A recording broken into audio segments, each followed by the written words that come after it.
Hello, everyone. My name is Dr. Bill Sutton, and I'm an associate professor of wildlife ecology here at Tennessee State University. In addition to the research that I do with wildlife, I also have a broad interest in wetlands conservation.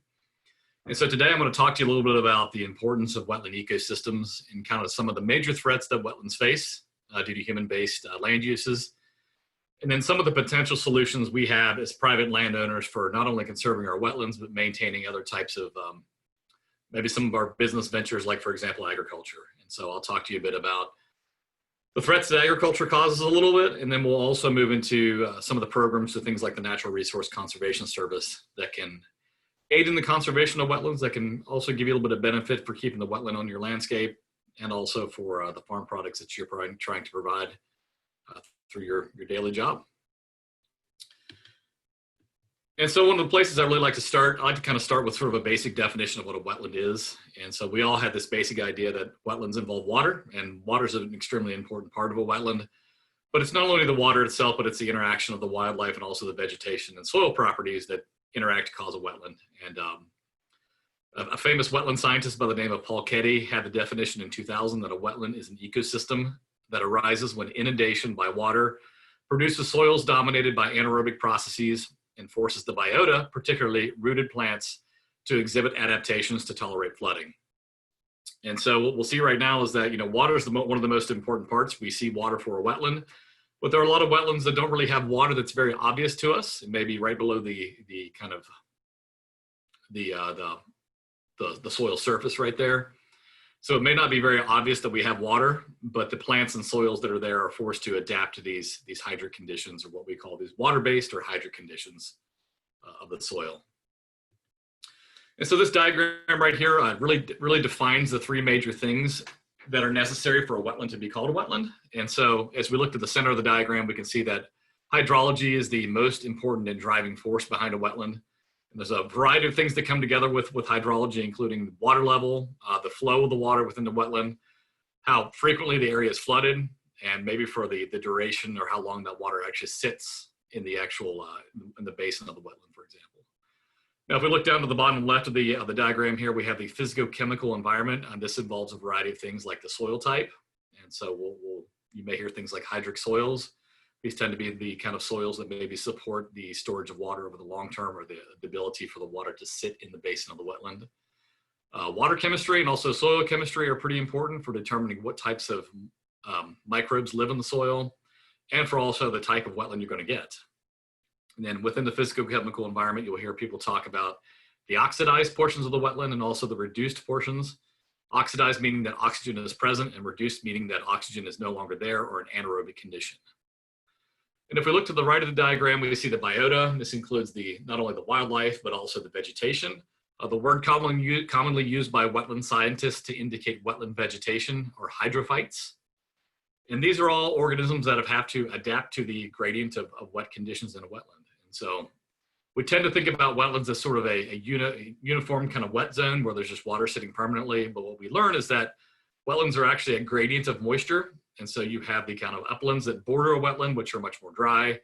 As we slope down to the periphery of the wetland, we have these areas that may go through periods of repeated inundation and drying. And then we also have the main basin, which is probably going to be the wettest part, or the part that stays wet for the longest period of time.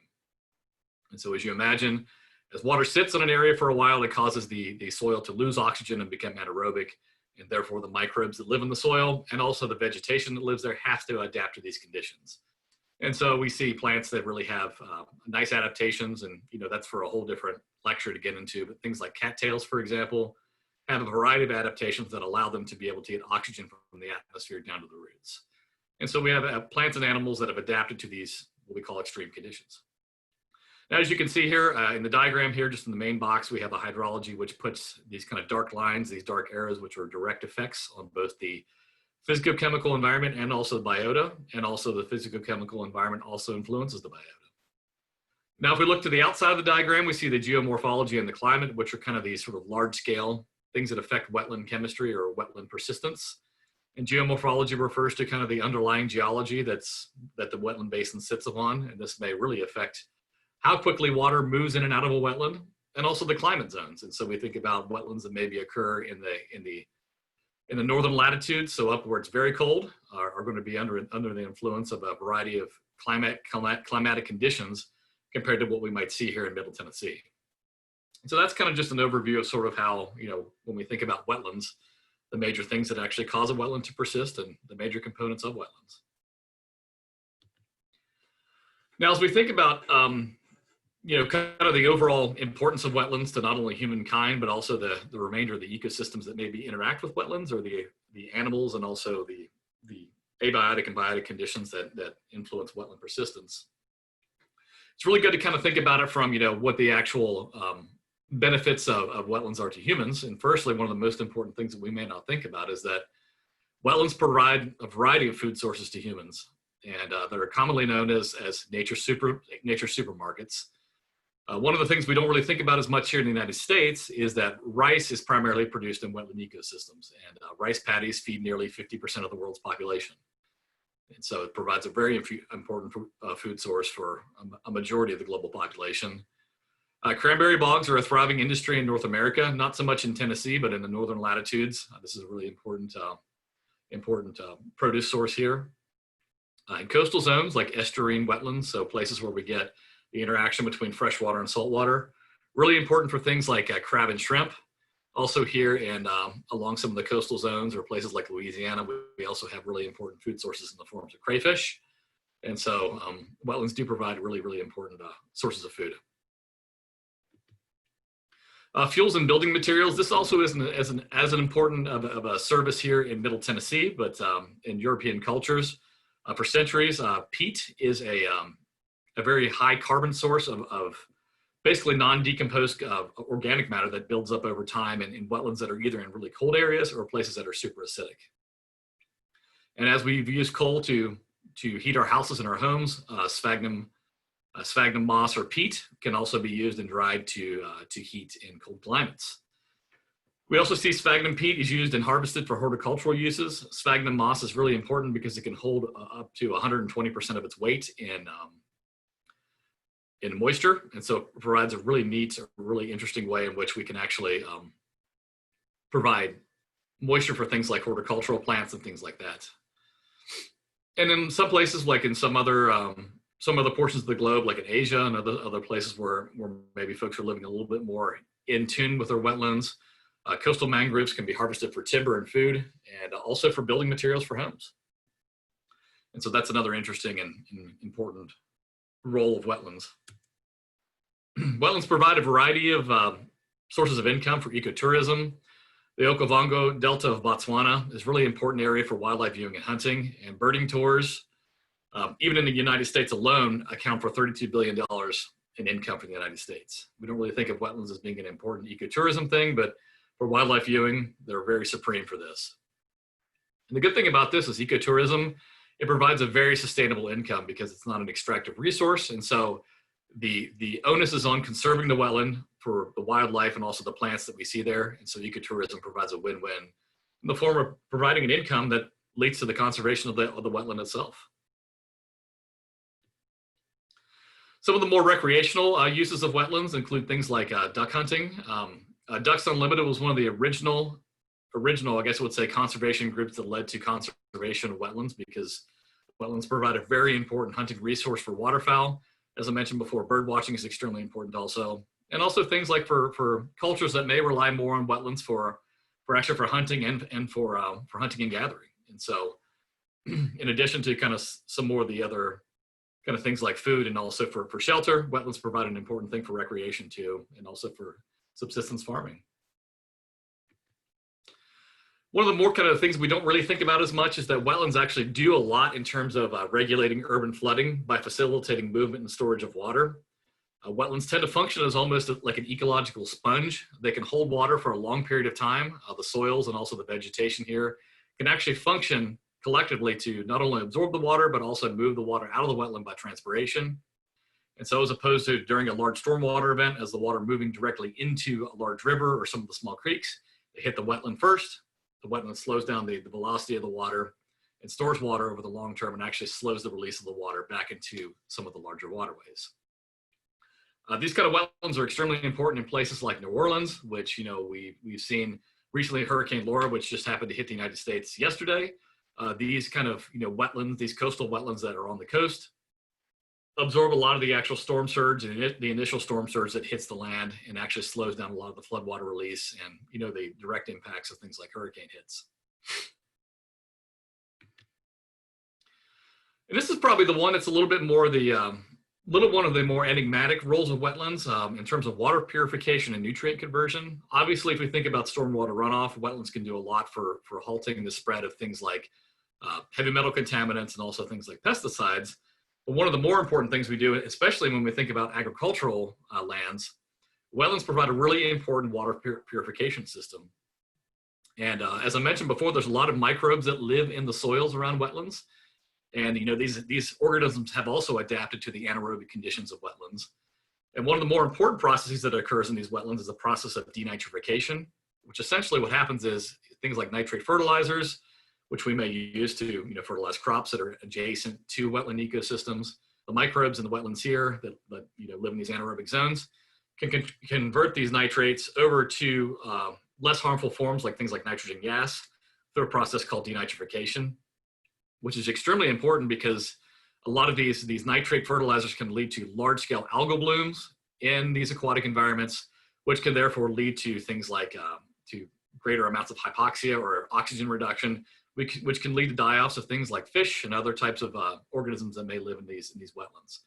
And this is exactly what's been observed in the Gulf of Mexico as the Mississippi River drains into the Delta and also the Upper Gulf.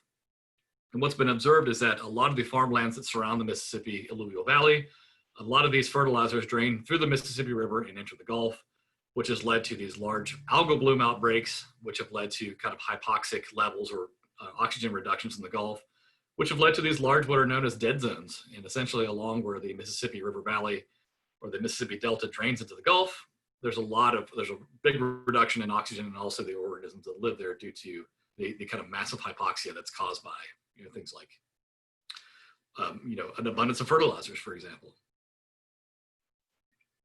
Now, if we look at the global distribution of wetlands, what we see is that if we were to take the globe or the latitudes of the Earth and kind of put them on a flat plane here, if we look on the left side here, we can see this is 90 degrees north.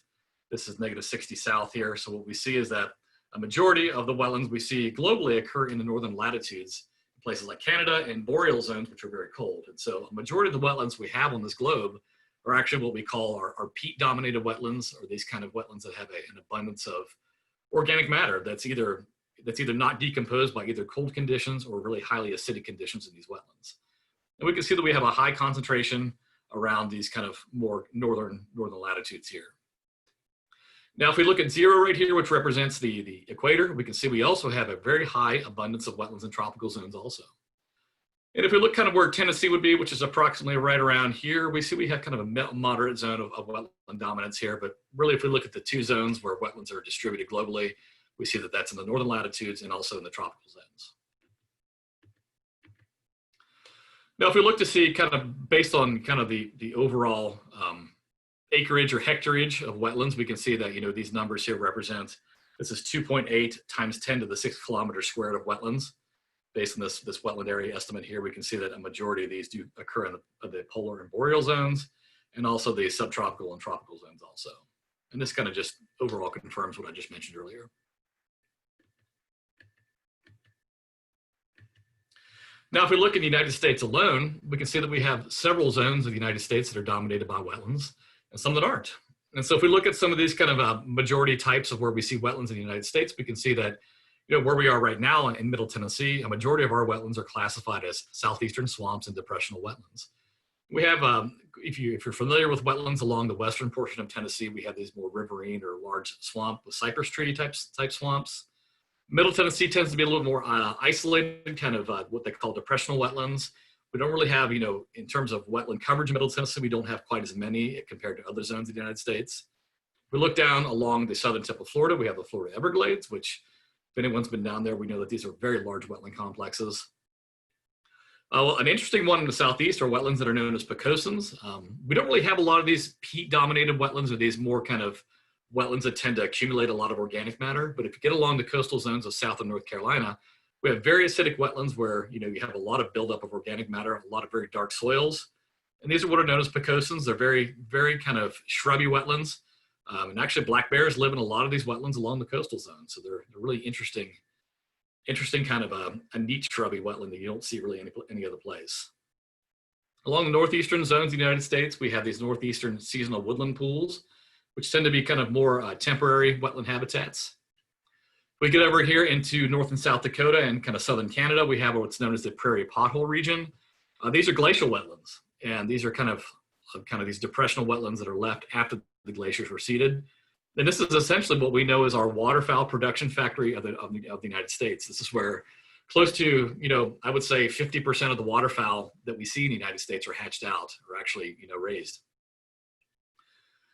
And we look a little bit further west, we see, actually if we move south, we have the floodplain wetlands of the Mississippi alluvial valley here in the Mississippi River Delta. These are kind of much more, as you would say, riparian dominated wetlands, a lot of swamps and things like that. We move west, we have the high plains playas, which are essentially these temporary wetlands that occur in very dry ecosystems. And so it's an interesting ecosystem that we may not be as familiar with. We move further west, we have the desert, spring, and floodplain wetlands. These are a series of either isolated wetlands or wetlands associated with the riparian zones here.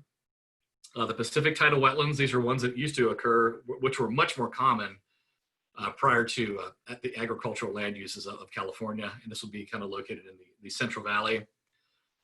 And these are really important for things like, a lot of these wetlands have been replaced for agriculture, as I mentioned, but also for waterfowl production. And so a lot of the waterfowl of the Western United States tend to come from these Pacific tidal wetlands here, located along the Western coastal zones. And so this gives you kind of an overview of where a lot of our wetlands occur in the United States. And you can see that there's portions of the United States that don't really have a whole lot of wetlands. And so this is important when we think about some of the impacts of some of the human land uses like agriculture and urbanization have on these wetland habitats. And so that leads me into a next slide here. If we want to think about some of the major impacts that humans have had on wetlands, and unfortunately, understanding that this is a small farmer's workshop here.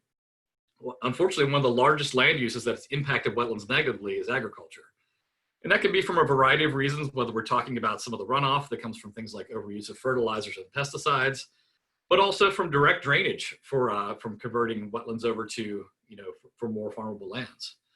And if you could take a look at this map over here on the left side, this is a representation of where a majority of the wetlands have been lost for things like agricultural land uses.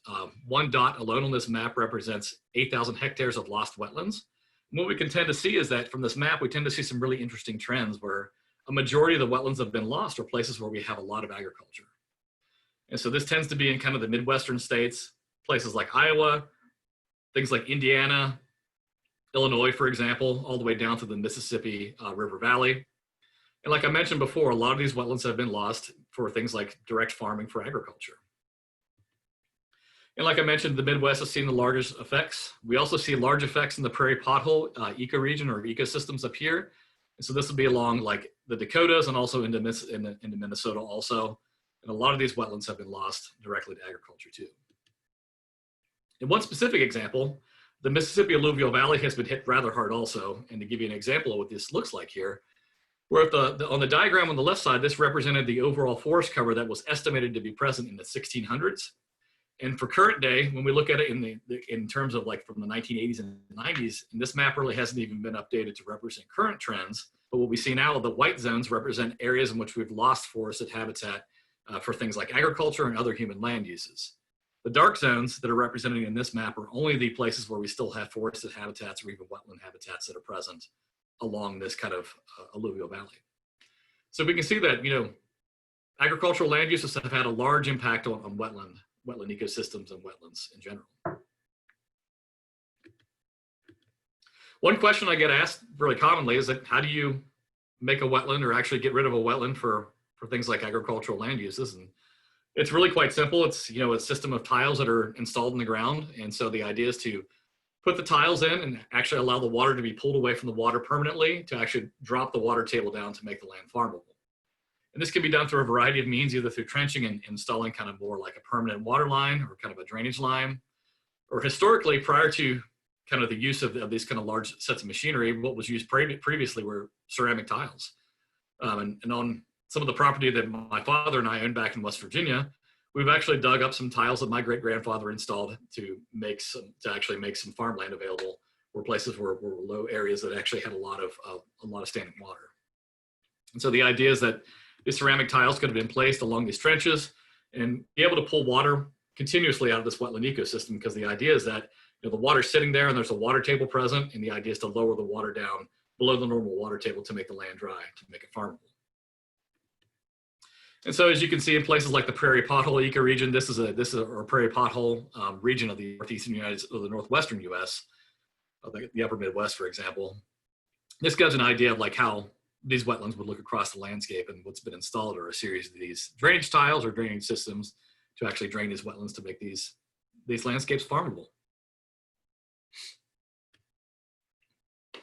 And so, some interesting ways in which we tend to only think about these kind of the negative impacts that agriculture has had in terms of being able to change the systems to allow us to be able to farm the lands and actually remove the wetlands from the landscape.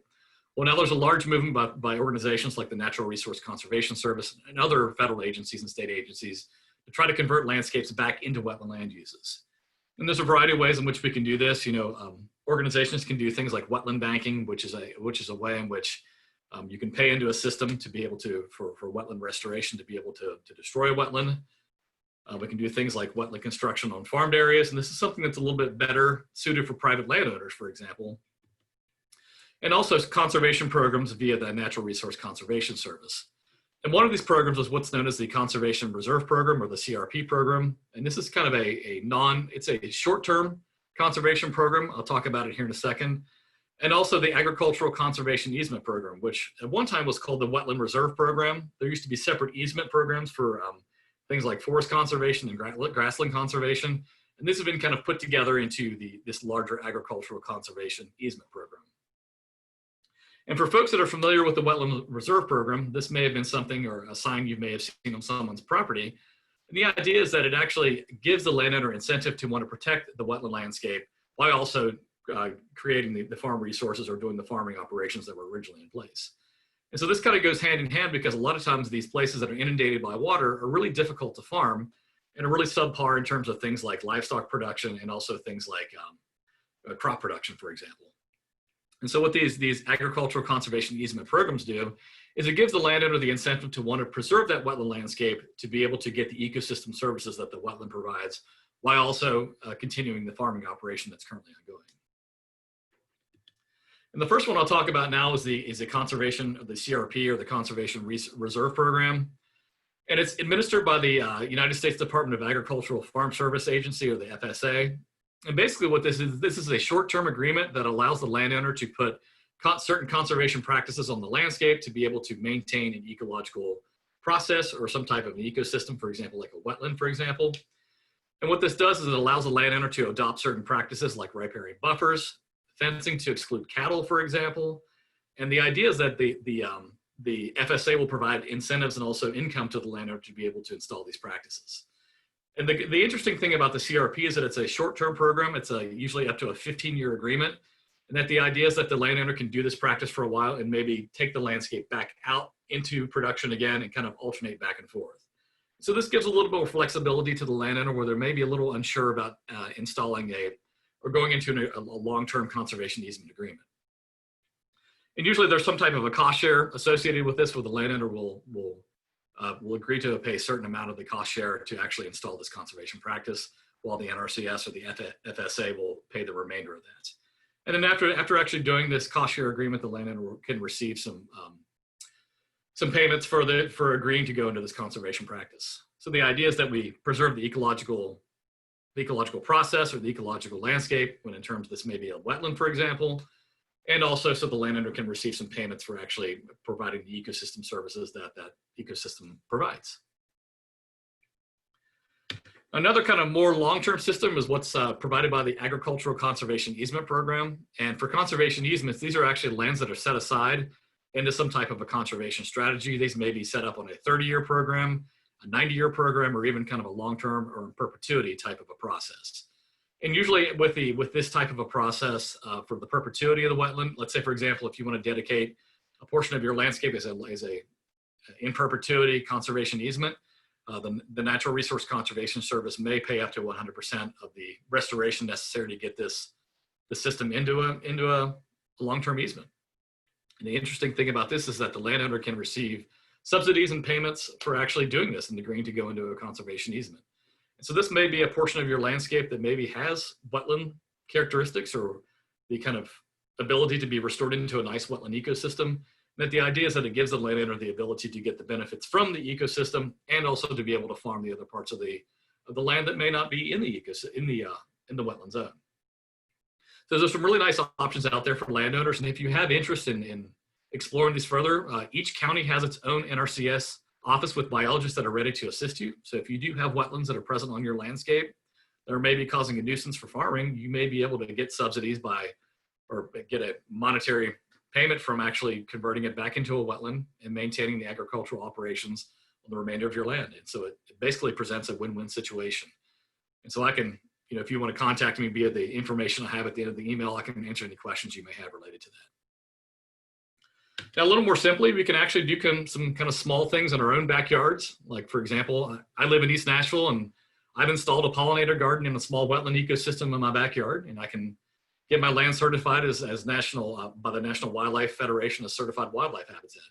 And so there's a variety of these kind of small scale things that we can make small efforts for conservation by doing things like increasing pollinator numbers. And if you have, farmland, doing simple things like installing pollinator buffers around your crops can not only increase the yield from your crops, but also provide habitat for the variety of our pollinator species that you rely on for producing things like tomatoes and other types of crops. And so it's really an important thing for increasing yield from crops and also to provide habitat for our declining pollinator populations. So there's some really simple things we can do, and if you want to contact me, I can provide some other links for increasing things like basic pollinator habitat and other types of small habitat amendments you can do for your properties. And lastly, I'll just summarize up really quickly. When we think about wetlands, we tend to think about them as, kind of these large wet areas that may be a hindrance for things like crop production. But remember, a lot of these habitats are shared with things like snapping turtles and other types of wildlife species that depend on these ecosystems to persist over the long term. And so if you have any questions related to wetlands or anything else related to wildlife conservation or even things like conservation easements, please contact me. My email here at wsutton@tnstate.edu. I'll be more than happy to share any information that I can or answer any questions that you may have. Thanks a lot for your attention.